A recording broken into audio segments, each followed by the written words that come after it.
ಇಲ್ಲಿ ಇವತ್ತಿಗೆ ಕರ್ನಾಟಕದಲ್ಲಿ ಕನ್ನಡಿಗರಿಲ್ಲ, ಎಲ್ಲಾ ಪೋಸ್ಟ್ ಅವರನ್ನೇ ತುಂಬಿದ್ದಾರೆ. ನಾರ್ತ್ ಇಂಡಿಯಾದವರು ಇವತ್ತು ಕರ್ನಾಟಕದಲ್ಲಿ ವೇಕೆನ್ಸಿ ಇರ್ತದೆ, ಡಿಕ್ಲೇರ್ ಎಲ್ಲಿ ಆಗ್ತದೆ? ಡೆಲ್ಲಿಯಲ್ಲಿ.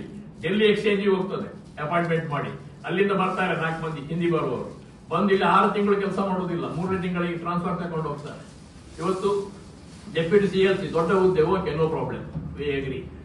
ಅಸಿಸ್ಟೆಂಟ್ ಲೇಬರ್ ಕಮಿಷನರ್ ಒಂದು ಕಡೆ ಮಾತ್ರ, ಬೆಂಗಳೂರಲ್ಲಿ ಮಾತ್ರ ಕನ್ನಡದವರಿದ್ದಾರೆ. ಮಂಗಳೂರು, ಹುಬ್ಬಳ್ಳಿ, ಗುಲ್ಬರ್ಗ ಇಲ್ಲ. ಆಫೀಸ್ ಸ್ಟಾಫ್ ಎಲ್ಲ ಹಿಂದಿಯವರು, ಕನ್ನಡದಲ್ಲಿ ಅರ್ಜಿ ಬರೆದ್ರೆ ಓದುವವರಿಲ್ಲ. ಇವತ್ತು ನಮ್ಮ ಲೇಬರ್ ಮಿನಿಸ್ಟರ್ ಯಾರು, ಶೋಭಾ ಕರಂದ್ಲಾಜೆ, ಅವರಿಗೆ ಲೆಟರ್ ಬರ್ತೇವೆ ನಾವು, ಅದು ನಾಳೆ ರೆಸೊಲ್ಯೂಷನ್ ಮಾಡ್ತಿದ್ದೇವೆ.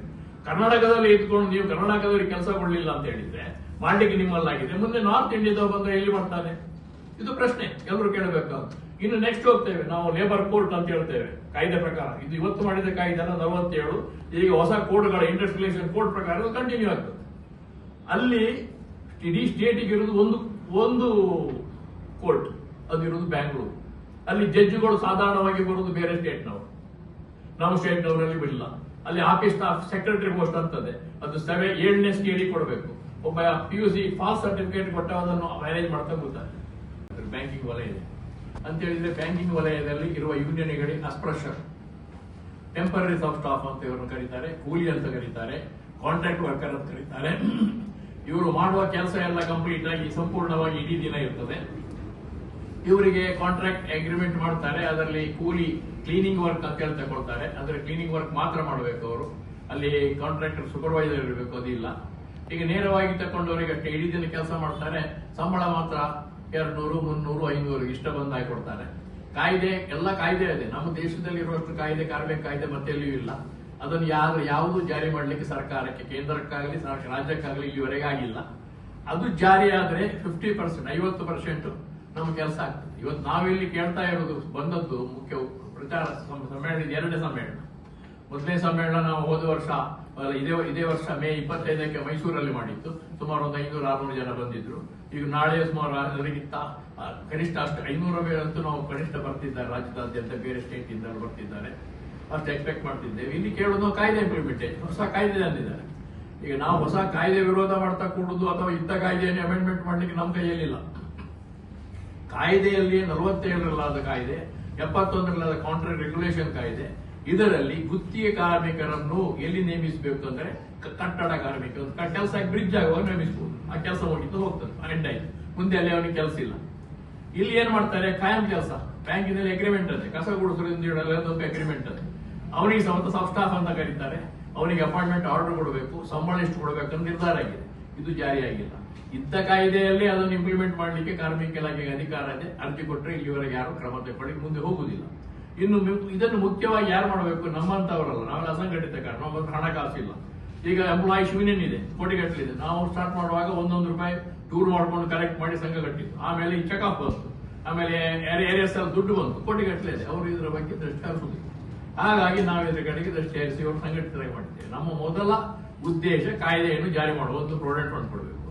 2ನೇದು ಕಾರ್ಮಿಕ ವೃತ್ತಿ ಕಾಯ್ದೆ ಪ್ರಕಾರನೇ ಇವರಿಗೆ ಪರ್ಮನೆಂಟ್ ಕೆಲಸಕ್ಕೆ ಆ ಸ್ಕೇಲಿನ ವೇಜ್ ಕೊಡಬೇಕು, ವೇಜ್ ಸ್ಕೇಲ್ ಕೊಡಬೇಕು. ಅಂದ್ರೆ ಸಬ್ ಸ್ಟಾಫ್ ಕೆಲಸ ಮಾಡ್ತಾರೆ, ಸಬ್ ಸ್ಟಾಫ್ ಸಂಬಳ ಕೊಡಬೇಕು. ಕೋರ್ಟ್ ತೆಗೆದಾಕ್ತಾರೆ, ಎಲ್ಲ ಕಂಪ್ಲೇಂಟ್ ಮಾಡಿದ್ದೇವೆ, ನಾಳೆ ಗೊತ್ತುವಳಿ ಸೌಧ ಮಾಡುತ್ತೇವೆ. ಈ ರೀತಿ ಲೇಬರ್ ಕೋರ್ಟ್ ಬಗ್ಗೆ ಅಥವಾ ಯಾವುದೇ ಕೋರ್ಟ್ ನ ಬಗ್ಗೆ ಈ ರೀತಿ ಗೊತ್ತುವಳಿ ಮಾಡುವುದು ಫಸ್ಟ್ ಟೈಮ್. ಯೂನಿಯನ್ ಅವರು ಇದ್ರ ಬಗ್ಗೆ ತಲೆ ಹಾಕುವುದಿಲ್ಲ, ಯಾಕಂದ್ರೆ ಅವರಿಗೆ ಗೊತ್ತಿಲ್ಲ. ಯೂನಿಯನ್ ಲೀಡರ್ಸ್ ಯಾರು ಕೋರ್ಟಿಗೆ ಹೋಗುದಿಲ್ಲ. ಇವತ್ತು ಕಾರ್ಮಿಕ ಕಾಯ್ದೆ, ಅಸಿಸ್ಟೆಂಟ್ ಲೇಬರ್ ಕಮಿಷನರ್ ಇರಲಿ, ಕಾರ್ಮಿಕ ಇಲಾಖೆ ಇರಲಿ, ಅಥವಾ ಲೇಬರ್ ಕೋರ್ಟ್ ಇರಲಿ, ಇಂಡಸ್ಟ್ರಿಯಲ್ ಟ್ರಿಬ್ಯುನಲ್ ಇರಲಿ, ಅದು ಮಾಡಿದ್ದು ಯಾಕಂದ್ರೆ ಕಾರ್ಮಿಕರಿಗೋಸ್ಕರ ಮಾತ್ರ. ಅಲ್ಲಿ ಕಾರ್ಮಿಕರು ಮಾತ್ರ ಪ್ರತಿನಿಧಿಸಬೇಕು. ಅದಕ್ಕೆ ಬೇರೆ ಕಾಯ್ದೆ, ನಿಮ್ಮದು ಸಿವಿಲ್ ಸೂಟ್ ಅನ್ವಯ ಇಲ್ಲ, ಅದಕ್ಕೆ ಬೇಕಾದ ಪ್ರೊಸೀಜರ್ ನ್ಯಾಯಾಧೀಶರು ಮಾಡಬೇಕು. ಇದು ಕಾಯ್ದೆಯಲ್ಲೇ ಬಂದಿದೆ. ಅವತ್ತು ಬೇರೆ ವಕೀಲರು ಇಡಬೇಕಾ, ಬ್ಯಾಂಕಿನವರು, ಮ್ಯಾನೇಜ್ಮೆಂಟ್ನವರು, ಎಂಪ್ಲಾಯಿ ಪರ್ಮಿಷನ್ ಬೇಕು. ಒಬ್ಬ ಫ್ಯಾಕ್ಟರಿ ಓನರ್ ವಕೀಲ್ ಇಡಬೇಕಾದ್ರೆ ವರ್ಕರ್ ಪರ್ಮಿಷನ್ ಬೇಕು. ವರ್ಕರ್ ಪರ್ಮಿಷನ್ ಇಲ್ಲದೆ ವಕೀಲರಿಗೆ ಮಾಡ್ಲಿಕ್ಕೆ ಬಿಟ್ಟು ಕೊಡುವುದಿಲ್ಲ. ಇವತ್ತೇನ್ ಮಾಡ್ತಿದ್ದಾರೆ, ವಕೀಲರು ಜಡ್ಜ್ಗಳು ಸೇರ್ಕೊಳ್ತಾರೆ, ಬಿಡಿ ಅಡ್ಜಸ್ಟ್ಮೆಂಟ್ 10 ವರ್ಷ 15 ವರ್ಷ ನಡೆಸ್ತಾರೆ. ಒಬ್ಬ ವ್ಯಕ್ತಿ ಒಂದು 5,000 ರೂಪಾಯಿ ರಜೆ ಸಂಬಳ ಕಮ್ಮಿ ಕೊಟ್ಟಿದ್ದಾನಂತ ಕೇಸ್ ಹಾಕಿದ್ರೆ ಅವ ಎಷ್ಟು ಖರ್ಚು ಮಾಡಬಹುದು? 20 ಸರಿ ಬೆಂಗಳೂರು ಇಡ್ತಾರೆ, ಖರ್ಚು ಎಷ್ಟಾಯ್ತು? ಅವ ಹಣ ಕೇಳೋ ಪರಿಸ್ಥಿತಿ ಇಲ್ಲ. ಈಗ ನಾವು ಹೊಸ ಕಾಯ್ದೆ ಬಗ್ಗೆ ವಿರೋಧ ಮಾಡೋದಲ್ಲ, ಇಂಥ ಕಾಯ್ದೆ ಜಾರಿ ಮಾಡಿ ಅದೇ ಕಲಮನ್ನು ಇಲ್ಲಿ ತಂದಿದ್ದೀವಿ, ಜಾರಿ ಮಾಡುವುದಿಲ್ಲಲ್ಲ, ಜಾರಿ ಮಾಡ್ಲಿಕ್ಕೆ ವ್ಯವಸ್ಥೆ ಇಲ್ಲಲ್ಲ, ಸ್ಟೆನೋ ಇಲ್ಲ, ಟ್ರಿಬ್ಯುನಲ್ಗೆ ಸ್ಟೆನೋ ಇಲ್ಲ. ಅವ ಕಾಂಟ್ರಾಕ್ಟ್ ವರ್ಕರ್ ತಗೊಳ್ತಾರೆ. ಕಾಂಟ್ರಾಕ್ಟ್ ವರ್ಕರ್ ಏನ್ ಮಾಡ್ತಾಳೆ, ಹೊರಗೆ ದುಡ್ಡು ಕೊಡ್ತಾರೆ, ಹಳೆಯವರು ಟೈಪ್ ಮಾಡ್ಬೇಕಂದ್ರೆ ಎಷ್ಟು ಇದ್ದಲ್ಲಿ ನೋ ಬರೀತಾರೆ, ನೋ ಇದ್ದಲ್ಲಿ ಎಷ್ಟು ಬರೀತಾರೆ. ಇವತ್ತು ಆರ್ಡರ್ ಸೇರಿಗದೆ, ಯಾರು ಅರ್ಜೆಂಟ್ ಆಗಿ ವ್ಯವಸ್ಥೆ ಉಂಟು ಅವರಿಗೆ ಆರ್ಡರ್ ಕೂಡಲೇ ಸಿಗ್ತದೆ. ಓಪನ್ ಆಗಿ ಹೇಳ್ತಿದ್ದೆ, ನಾನು ಕೋರ್ಟಲ್ಲಿ ಹೇಳಿದೆ, ಈಗ ಇದೆಲ್ಲ ಮಾಡ್ತಿದ್ದೇವೆ, ಕಾನ್ಫರೆನ್ಸಿಗೆ ಇಡ್ತಿದ್ದೇವೆ ಹೇಳಿದ್ಬಿಟ್ಟು ಸ್ವಲ್ಪ ಬದಲಾವಣೆ ಚೇಂಜಸ್ ಸ್ಟಾರ್ಟ್ ಆಗಿದೆ. ಸೆಂಟ್ರಲ್ ಗವರ್ಮೆಂಟ್ ಒಂದು ಆರ್ಡರ್ ಮಾಡಿದೆ, ಎಂಕ್ವೈರಿ ಮಾಡಬೇಕು ಇದರ ಬಗ್ಗೆ ಅಂತ ಹೇಳಿ. ಬರೀ ಎಂಕ್ವೈರಿಯಿಂದ ಆಗುದಿಲ್ಲ. ಇಲ್ಲಿ ಯಾರು ಎಚ್ಚರ ಆಗ್ಬೇಕಂದ್ರೆ ವರ್ಕರ್ಸ್ ಅಲ್ಲ, ಇವರಿಗೇನು ಗೊತ್ತಿಲ್ಲ. ಇವರು ಬ್ಯಾಂಕ್ ಕ್ಲರ್ಕ್ ಇರಲಿ, ಆಫೀಸರ್ ಇರಲಿ, 1 ಲಕ್ಷ ಸಂಬಳ ಇರಲಿ, ಅವರಿಗೆ ಕಾರ್ಮಿಕ ಕಾಯ್ದೆ ಗೊತ್ತಿಲ್ಲ, ಯಾವುದೇ ಕಾಯ್ದೆ ಗೊತ್ತಿಲ್ಲ, ಸಾಮಾಜಿಕ ಜ್ಞಾನ ಇಲ್ಲ. ನಾವೆಲ್ಲ ಬ್ಯಾಂಕಿನಲ್ಲಿ ಇರ್ಬೇಕಾದ್ರೆ ಕಸ್ಟಮರ್ದು ಅವ್ರ ಮನೆಯಲ್ಲಿ ಯಾವಾಗ ಫಂಕ್ಷನ್ ಆಗ್ತದೆ, ಏನೇನಾಗ್ತದೆ ಎಲ್ಲ ನಮ್ಮ ಬಾಯ್ಪಾಠ ಇತ್ತು. ಈಗ ನೀವು 10 ಲಕ್ಷ ಅಲ್ಲ, 1 ಕೋಟಿ ದುಡ್ಡಿದ್ರೆ ಹಿಂಗೆ ತಲೆ ಎತ್ತುದಿಲ್ಲ. ಯಾಕಂದ್ರೆ ಮ್ಯಾನೇಜರ್ ಹತ್ರ ಆಫೀಸರ್ಸ್ ಹತ್ರ ಇಲ್ಲ, ಎಲ್ಲ ಸಂಬಳ, ಹಣಕ್ಕೋಸ್ಕರ ಲಂಚ. ಇವತ್ತು ಬ್ಯಾಂಕಲ್ಲಿ ನೀವು ಹೇಳ್ತೀವಿ, ನಾಳೆ ಬೇಕಾದ್ರೆ ಕಾನ್ಫರೆನ್ಸ್ ಬಗ್ಗೆ ಫುಲ್ ಡೀಟೇಲ್ಸ್ ಕೊಡ್ತಿದ್ದೇನೆ ನಾನು. ಬ್ಯಾಂಕಿನಲ್ಲಿ ಲೋನ್ ಕೊಡ್ತಾರೆ, ಓಪನ್ ಆಗಿ 10%, 10% ಲಂಚ ಹೇಳ್ತಾರೆ. ಇದು ಯಾರು ಹೇಳೋದು? ಆಫೀಸರ್ಸ್ ಅಲ್ಲ. ಅವರಿಗೆ ಸ್ಟಾಫ್ ಯೂನಿಯನ್ ಹೇಳ್ತಿದ್ದೆ, ನನಗೆ 50 ವರ್ಷ ಬ್ಯಾಂಕಿಂಗ್ ಫೀಲ್ಡ್ ನಲ್ಲಿ ಅನುಭವ ಇದೆ.